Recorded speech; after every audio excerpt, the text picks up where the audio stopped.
Yep, that's me. You're probably wondering how I ended up in this situation.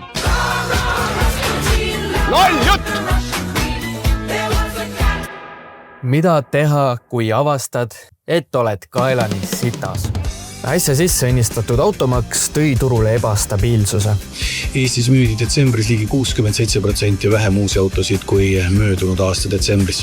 Seda tunnetasid nii müügiesindused kui tarbijad, sest kogu autoturu müük langes pea 50%. Olukorra täbarus pani enamiku kasutama tavapäraseid hinnalangetusstrateegiaid, mis ei toeta pikas plaanis brändi. Seetõttu tegime algust United Motorsi sotsiaalmeedia seriaaliga Ühiskäik.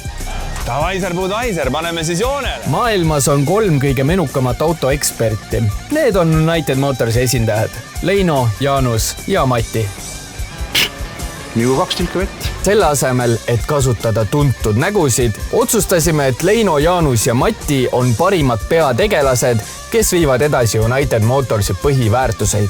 Viska saani määre 3000. Kuid selleks, et videod ei oleks nagu iga teine sotsiaalmeedia tapeet, sai iga mees endal omapärase karakteri ning nii sai alguse esimene sotsiaalmeedia seriaal autodest. Las noored möllavad. Sõitsime vastuvoolu ja kommunikeerisime, et uue auto ostmise asemel on vana hoidmine mõistlikum. Inimestel on autode kohta väga palju küsimusi ja vastused on sektori spetsiifilised, mis omakorda tekitavad veel rohkem küsimusi.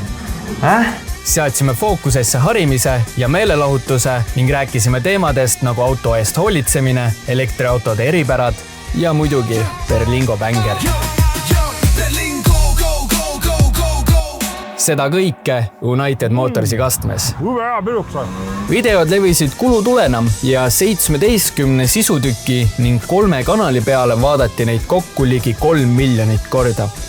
Kusjuures iga videot jälgiti keskmiselt 287 tundi. Tunnistame, et turgu me ei muutnud.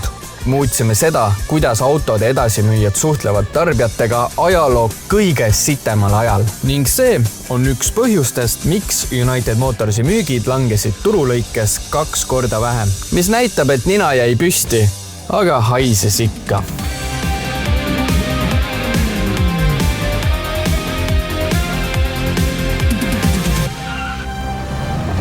Kurat, see on ikka parem.